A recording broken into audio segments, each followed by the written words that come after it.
So I bought another fake smartphone from Amazon. Now this one is not the iPhone 16 like I did a couple months ago. This is the Galaxy S24 Ultra. Now if you're on Amazon and searching for like Galaxy S24 Ultra, eventually you'll come across these i24 Ultra smartphones. And as you can see by the product photos, you can see that this looks pretty much exactly like an S24 Ultra, and they changed the name to i24, so it doesn't count.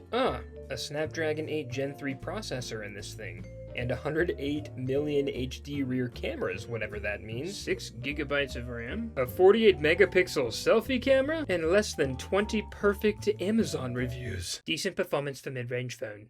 Display is bright, sharp, and easy to read. Just a really solid phone for an unbelievably low price. Works great and is in good condition. Thanks, Amber. It's always good a brand new device is in good condition.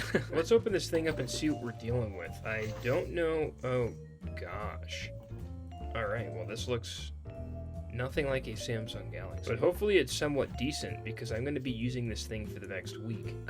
i24 Ultra, 6 gigabytes of RAM and 256 gigabytes of internal storage. Yeah. Well, the presentation's not great, but we got a phone here, and it's also got a hole punch, so we're winning there. Okay, guys, it's time for the final reveal. Let's see what she looks like. And, oh, gosh. It looks like the whole thing's been wrapped in tape. But that's not a bad thing. That just means it's going to be in perfect condition. All right. Oh, it's heavy. All right. First, before we look at the phone, let's explore everything in the box. Don't worry, we'll come back to the phone. We just got to do things in order. Okay, so you got the piece of cardboard with the SIM pin. Can't forget that. The shock-proof case that comes with all these China phones, as well as the tempered glass. Oh, yeah. C-type charge cable, of course. Delta Airlines headphones, as well as a charge block. They also included a user guide. Looks like it's for the wrong phone, and it's Apple themed, but we get it, guys. Thanks for the manual. Good stuff. Now, as for the phone itself, this thing is feeling pretty sturdy. It feels quality, like an actual S24 Ultra. The cameras actually look pretty decent. I don't think any of them are real, but we are going to do a test for that. And surprisingly, it actually has a stylus. What is the quality and functionality of that? I have no idea. I guess you'll have to stay tuned and see. Something about these China phones, they not only have one screen protector, but they've got a back protector. And, oh, dang. This actually looks really good. Well, let's turn this thing on and take a look at the internals. And while this thing is starting up like a slug, I want to give a quick shout out to today's sponsor. Today's video is sponsored by TP-Link and their new Deco BE5000 Mesh Wi-Fi 7 system. Coming in at $300, this setup includes 3 base stations and delivers a remarkable 6,600 square feet of coverage. With blazing fast speeds up to 5 gigabits per second, it can handle over 150 connected devices with ease. Say goodbye to annoying dead zones and enjoy seamless internet access no matter where you are in your home. And if you're new here and didn't already know, as weird as it sounds, I record most of my YouTube videos in an extra closet of our townhouse. I have horrible Wi-Fi connection because the Wi-Fi router is downstairs. But that's all changed with the help of the BE5000. I now have a Wi-Fi connection in this room and in other dead spots of our townhouse. So whether you're gaming, working from home, or recording YouTube videos in a closet, the system is designed to keep up. The system also supports multi-link operation, allowing your devices to combine links for even higher connection speeds. Plus, the setup is a breeze. Just a few clicks using the app or web interface and you'll be up and running in no time. So in our case, I have this connected into the router downstairs. I have one in this closet with me and another one in our extra bedroom. If you guys want to learn more or purchase one for yourself, I put a link down in the description where you could read more about it. Let's get back to the video. Now that the phone is on, we can see the true intentions of the manufacturers of this device. It looks just like an S24 Ultra, even with the home screen. And once you're in the phone, it looks like it's One UI as well. This thing would be really dangerous if someone's selling this on Facebook Marketplace. I'll show you some ways you can differentiate to know this is fake, but someone who doesn't know what they're doing, if they just went to pick this up from Facebook, they would totally get duped. It would suck. Now, of course, there's a few extra applications, but with smartphones nowadays, when you start them up, like, this is pretty much what you're gonna get. So I'm going to use this for a week and I'll give a full report on how that went.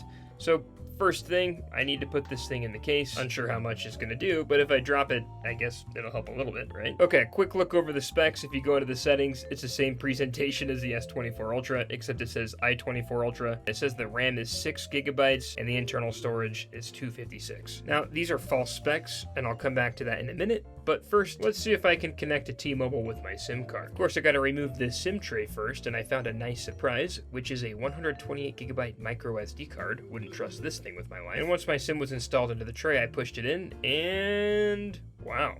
We have 5G? Well, not really. The phone has service, but definitely not 5G. Let me show you how I know. I use an app called GCPU to pull the true specs of a smartphone. Amazon advertised this to have a Snapdragon Gen 3 processor, which is not possible for a $180 phone. And when we tap on the CPU here, we can see it has a MediaTek Helio P22 chipset. And the P22 does not support 5G connectivity, so the whole 5G thing that shows on the phone when you put the SIM card in there, yeah, that's fake. The whole phone is designed to reflect fake specs. The phone even said it had Android 13, and when I installed Spotify, it said get the best Spotify experience for Android 12. So it kind of exposes their fake specs with simple tasks like that. Now, on the first day I was using this phone, I wanted to connect it to Bluetooth to my car, so I'll show you how that went. I drive an absolute hog of a Chevy Cruze, being 6'3", of course, because that makes total sense. And to my surprise, the phone connected perfectly fine to the Chevy Cruze, and there were no issues. It actually connected easier than my iPhone. Oh baby, look at that. We got S24 Ultra on the menu. Let's go. Now, I thought that Bluetooth would be spotty, but it was fine. What's poppin', John? Time to jam with your DJX. I'm gonna get things going with some music that's been on your radar, like this one from Mac Miller.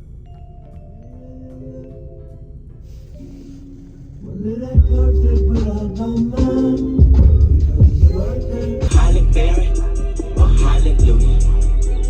Pick your poison, tell me what you do. Unfortunately, my jamming was cut early because it did, in fact, become very spotty through the week. But you know what never failed to function was the camera. Now, how great is that? Well, I'll go into detail. But this camera here was supposed to be the 50 megapixel with 10x optical zoom. This is supposed to be the 200 megapixel with wide angle and 2x optical zoom. And this one, the 12 megapixel ultra wide. Of all 5 of these lenses, the top left one is the only one that's real. Although this is a real sensor. Stay tuned, because in a minute, I'm going to take this entire back panel off to see if they added weights, and I'm also going to take a closer look at the cameras. Okay, so let me show you guys the camera application. We go to the camera, and it looks like, what is this? It's not even a 12 megapixel camera. Okay, let me show you side-by-side comparison with the iPhone 13 Pro and this phone. Now, it does look like I microwaved my head, but I'm getting ready to play some 6 a.m. basketball. You guys can't blame me. It's definitely not 100 million lenses like Amazon said, but it's definitely something. Now, I'm just recording regular video here as we're warming up for this game, and the colors are way off. It looks like we're recording a banana. Like, everything's yellow and old looking. I don't know how to explain it. But then again, for 180 bucks, it's a fully functional phone. I don't know. What is this? John got sick of you abusing him, so he's recording it in case he needs to send it in a DTFS. At the end of the day, I recorded the entire game of me on defense only, so I didn't add that in because it's boring footage. If you guys want me to record more basketball, though, let me know and I'll do it. This footage here is better. I also swim a couple times a week, and you can truly see how hard it is for this phone to focus. I think this is like an 8 megapixel camera, and it just doesn't know how to zoom. You can see with the water movement, the camera's going crazy, and I'm probably giving some of you a serious headache. My bad. Now, I just swim in the mornings for exercise, but some old guy came in here and just started swimming laps. I felt like he was trying to race me. I think I had to be an ex-Navy SEAL because he lapped me by like 15 times. So the camera was there. Was it amazing? No, but I guess it would do the job if you needed it. Now, before I take this phone apart and we look at the internals, I want to talk about the part of this phone that made me hate it as I used it for this last week. It was such a crappy experience, I only texted my wife once. If we needed to talk, I would just call her. But like, I let her know I was using an Android phone, and that was the only texting we did. Also, I think my wife wants another cat. She goes to Petco quite often and sends me photos of these cute kittens. What do you guys think? Should we get a second cat? Okay, so here's my gripe. The keyboard is like texting on toothpicks. It's so thin. It took me an entire week just to get used to text, which made using the entire phone annoying because I didn't like to use the keyboard, which is like the main part of the phone. I use swipe to text on my iPhone almost exclusively, so that's what I resorted to with the phone, and it wasn't so bad. The saddest part is, as I was recording this segment, I realized, oh, I could just download a custom keyboard. If I would have done this earlier, I wouldn't even had this feedback with the keyboard, so I wish I had, because it makes this a lot easier. Okay, so what about that Stylus, or the S Pen? So, funny story, I used a Note 8, 9, and 10 because of the S Pen specifically. And unfortunately, this is literally just a piece of plastic that serves almost no purpose unless you just like to tap the screen with a pen. It registers your hand touching the screen. So like if you rest your hand on the screen while you're trying to use the pen, it will do this, which is super annoying. I tried to write small text on the screen, and look, that says go to grocery store. The most revolutionary thing you could do with the S Pen is make text bigger and then thicken it with some painting tools, but that's about it. They even went as far as making this button on the S Pen a false button. It doesn't do anything. I guess it's just concerning that literally everything on this phone, from the specs to the storage to the S Pen, it's all false. So I'm gonna remove the back cover of this thing. I'm curious to see if there's weights under the glass and if the cameras are just fake hardware. Well, that wasn't supposed to happen, but I guess we'll just go with it. I know the cameras are fake, but I want to see what they look like and if it's a piece of hardware or really how it's organized. But we've got this lifting up and we're almost there. Good thing I got glasses on. And there we go. I mean, there's not... Okay, we got the cameras, but it's looking pretty bare under here. The S Pen compartment, if that's what you call it, is there. And then one of the lenses is like literally sitting on top of the battery, and it just looks so stupid. I wonder if I could just pry up on it. Oh my gosh. Yeah, I think I could literally just pull the... Yeah, this is literally... It's a camera sticker. Alright, so there's not weights in the back of this, but you've got a camera sticker, and it covers the primary camera, which if we take a look at, it's just a dinky, probably 8 megapixel camera, if that. It's too funny. No weights, fake cameras. Literally everything on this phone was fake. So what happened after using this for a week? I absolutely hated it. I found every excuse not to use the phone, and I was still connected to my primary phone for Wi-Fi so I could get my work done. I hate this phone. All that being said, it would work as a primary phone if you had to, but you could get better phones for just as cheap. Anyways, thanks for watching, guys. Follow my Discord and subscribe if you liked the video. See you soon.